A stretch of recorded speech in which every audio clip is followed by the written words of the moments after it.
नमस्कार दोस्तों, स्वागत है अपने YouTube चैनल पर। दोस्तों आज हम आपको बताने वाले हैं, जैसे कि आप बाइंडिंग करते हैं, मोटर बाइंडिंग का काम करते हैं और जिस समय आपने मोटर बाइंड किया और बाइंड करने के बाद उसको सेट करके कस्टमर को दे दिया और उसके दूसरे दिन बाद फिर वो लेके आ गया, बोला भाई ये 2 दिन तक सही चला, उसके बाद जल गया। अगर ऐसा प्रॉब्लम आता है जैसे कि आप मोटर बाइंड करते हैं और आपकी मोटर बार बार जल जाती है, तो इसका क्या कारण हो सकता है? किस कारण से आप बाइंडिंग सही करते हैं, वायर भी अच्छा डालते हैं, गेज भी आपने सही तरीके से डाला और बाइंड भी सही तरीके से किया, फिर भी आपकी मोटर क्यों जल जाती है? तो दोस्तों आज से ये प्रॉब्लम बिल्कुल ख़त्म होने वाली है। अगर आप हमारा ये वीडियो कंप्लीट देख लेंगे तो आपको पूरा समझ में आ जाएगा कि आपको किस तरीके से बाइंड करना है और हमें किस मोटर में कितने नंबर का वायर डालना है और क्या इसका साइज होगा, कॉइल डालने का क्या रीज़न होगा, इसकी पूरी जानकारी दोस्तों इस वीडियो में हम आपको देने वाले हैं। तो अगर आप दोस्तों मेरे चैनल पर पहली बार आए हैं तो चैनल को सब्सक्राइब कर लें, बेल आइकन प्रेस कर दें ताकि जो भी हमारा वीडियो आए उसका नोटिफिकेशन सबसे पहले आपके पास पहुंचे। तो दोस्तों वीडियो को स्टार्ट करते हैं और आपको बताते हैं कि अगर आपकी मोटर बार बार जलती है तो इसका कारण क्या हो सकता है। तो जैसे कि आपने मोटर को बाइंड किया और वो 2 दिन बाद जल गई और फिर कस्टमर लेके आ गया, तो उसका पहला कारण आपको बताते हैं कि जिस कस्टमर का आप मोटर बाइंड करते हैं उसके यहाँ लाइट फिक्स है या नहीं है। पहला कारण यही है कि अगर 220 पे मोटर चलती है और वहाँ जहाँ मोटर जो ले जाते हैं उनके यहाँ लाइट डबल फेस है या वोल्टेज ज़्यादा आ रहे हैं और वो पंखे को बराबर चला रहे हैं, आपका पंखा हीट होते होते जल जाएगा। तो सबसे पहले आपको यही देखना है कि लाइट आपकी कंट्रोल में चल रही है या नहीं। ठीक है, तो दोस्तों आपको दूसरा कारण बताते हैं। जैसे कि आप मोटर बाइंड करते हैं, ठीक है, तो आपने स्टेटर को देखा ही होगा। जैसे मोटर बाइंड करते हैं तो स्टेटर को आप देखते हैं, तो उसको देखने में सबसे पहला कारण ये है कि आपको स्टेटर को देखना है। अगर आपका फैन पुराना है, ज़्यादा पुराना है, तो कई बार आप बाइंड करवा चुके हैं, तो सबसे पहले आपको ये देखना है कि जो हमारा स्टेटर है उसका जो कोर लगा हुआ है कहीं बिखर तो नहीं गया है। ठीक है, इस प्रकार से अगर हो गया है तो इसको आप पहले सही करें, उसके बाद इसको बाइंड करें। अगर पत्ती ये बिखरा हुआ होगा तो आपका पंखा स्लो भी चलेगा और स्पीड नहीं देगा और हीट होते होते आपका मोटर जल जाएगा। ठीक है, अब आपको बताते हैं कि तीसरा कारण क्या होता है। जैसे कि आपने देखा होगा, जैसे मोटर बाइंड करते हैं किसी भी प्रकार का 1440 RPM हो, 2880 RPM हो, 960 RPM हो, चाहे किसी भी RPM में हो, तो आपने क्या किया, जैसे हमारे पास ये आप देख सकते हैं कूलर मोटर किट है।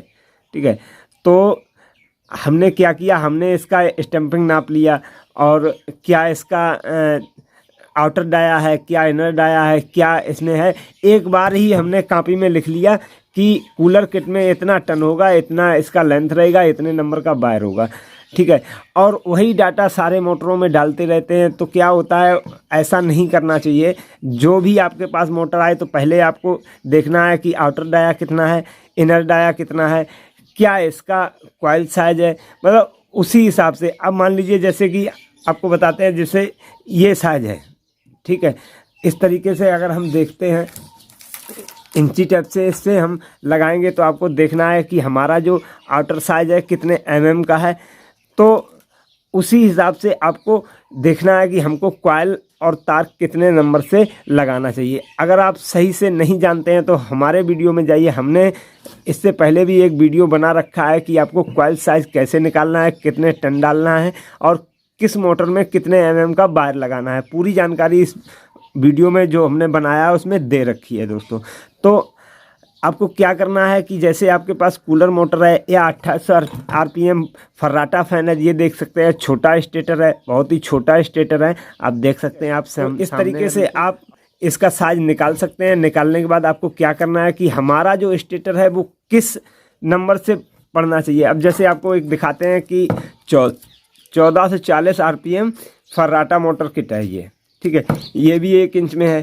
तो जैसे हम लोग बाइंड करते हैं तो क्या होता है, किसी भी मोटर का परफेक्ट दोस्तों डाटा नहीं होता है। आपने देखा होगा, आपने सुना होगा, किताबों में सुना होगा कि आवश्यकता आविष्कार की जननी है। ठीक है। तो अगर हम आपको एक मोटर का डाटा बता देंगे तो वो समझ लीजिए परफेक्ट नहीं है। जब आप अपने हिसाब से निकालेंगे तभी आपका वो डाटा परफेक्ट होगा। क्योंकि आपने देखा होगा जैसे कि मान लीजिए हमने 1440 आरपीएम में एक मोटर को बाइंड किया, ठीक है, और बाइंड करने के बाद हमने कॉपी में नोट कर लिया। नोट करने के बाद क्या किया, जैसे कि हमारा दूसरा मोटर आता है 1440 आरपीएम में, तो हमने वही डाटा सेम उसमें डाल दिया। लेकिन आपको ऐसा नहीं करना है, क्योंकि हर मोटर का साइज अलग अलग होता है।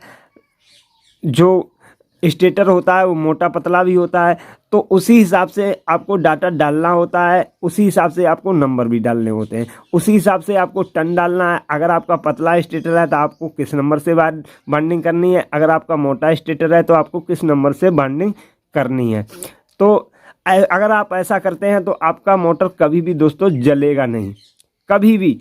जब भी आप बाइंडिंग कर देंगे तो कस्टमर ले जाएगा तो सालों साल मोटर चलने वाली है। इस हिसाब से अगर आप बाइंडिंग करते हैं तो अगर सेम डाटा बनाएंगे, हाँ, अगर उसी साइज का जैसे आपने इसका बनाया कि ये हमारा 1440 आरपीएम है, इतना इंच इसका मोटाई है, कितना इसका स्टम्पिंग है, कितना आउटर डाया है, कितना इनर डाया है, मतलब अगर सेम उसी प्रकार से तब आप उसमें आप डाल सकते हो, ठीक है। तो इस प्रकार से दोस्तों आप बाइंडिंग करेंगे तो आपका मोटर कभी भी नहीं जलेगा।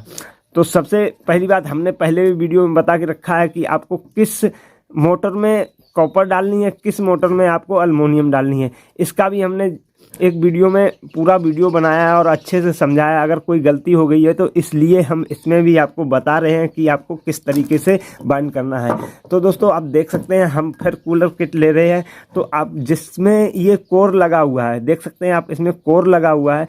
तो जिस कूलर मोटर हो या फर्राटा फैन हो, जिस मोटर का जो कोर लगा है वो अगर मोटा होता है, ठीक है, इस हिसाब से अगर मोटा होगा तो उसका बाइंडिंग एल्युमिनियम होगा, और जिस मोटर का जो कोर है वो पतला होगा इस प्रकार से, तो उसका बाइंडिंग कॉपर से होगा। उसमें आपको एल्युमिनियम नहीं डालना है। तो दोस्तों एल्युमिनियम अगर आप डालते हैं तो उसका एक नंबर घटा के डाल सकते हैं। दोस्तों आपने देखा होगा जो हमारे हाथ में ये फर्राटा फैन की स्टेटर है, ये कॉपर में ही बाइंड होती है, इसको एल्युमिनियम में बाइंड नहीं कर सकते, पर इसको एल्युमिनियम में बाइंड कर सकते हैं। इसका जो बाइंडिंग होता है 34 नंबर कॉपर से बाइंड किया जाता है। ये 2880 आरपीएम में है, ठीक है। और जो इसका लेंथ रहेगा, कॉइल इसका पिच रहेगा 8, 10, 12 का होगा, और जो इसका कॉइल का लंबाई होगा, कॉइल इसमें 4 कॉइल पड़ते हैं, 2 स्टार्टिंग और 2 रनिंग का। तो जब इसका कॉइल का लंबाई रहेगा तो आपको हम बताते हैं कि इसमें 230 टन रहेंगे आपके स्टार्टिंग में, रनिंग में, और 240 टन रहेंगे स्टार्टिंग में। और आपको ये 14.5 इंच इसका कॉइल बनाना है, राउंड 29 इंच आपको कॉइल बनाना है इसका गोलाई में, और 27 इंच बनाना है इसका स्टार्टिंग का। मतलब 29 इंच आपको बनानी है रनिंग की कॉइल, और 27 इंच बनाना है आपको स्टार्टिंग का, ठीक है। और इसमें 34 नंबर से कॉपर से 230 टन रनिंग का होगा, और स्टार्टिंग का 240 टन रहेगा। अगर आप इसको एल्युमिनियम बाइंड करते हैं, मान लीजिए जैसे कि आप एल्युमिनियम में इसको बाइंड करते हैं, तो एल्युमिनियम में आपको 32 नंबर 22 से बाइंड करना है, 230 और 225 टन 230 टन इनसे आपको डालना है। 225 टन आपको रनिंग में डालना है और 230 टन आपको स्टार्टिंग में डालना है। तो दोस्तों एल्युमिनियम से अगर बाइंड करेंगे इसको एल्युमिनियम से अगर बाइंड करेंगे तो 225 टन 230 टन अगर आप बाइंड करेंगे तो आपके पंखे की जो स्पीड है ना बहुत अच्छी आने वाली है दोस्तों। तो दोस्तों हमारी जानकारी अगर आपको अच्छी लगी है, पसंद आई है, तो अपने दोस्तों के साथ शेयर करें, और अगर हमसे कोई गलती हुई है तो हमें कमेंट बॉक्स में लिखकर बता सकते हैं दोस्तों। अगर आपके समझ में नहीं आया है तो भी आप हमको बता सकते हैं, तो हम आपको अच्छे से समझा देंगे। तो मिलते हैं दोस्तों नेक्स्ट वीडियो में।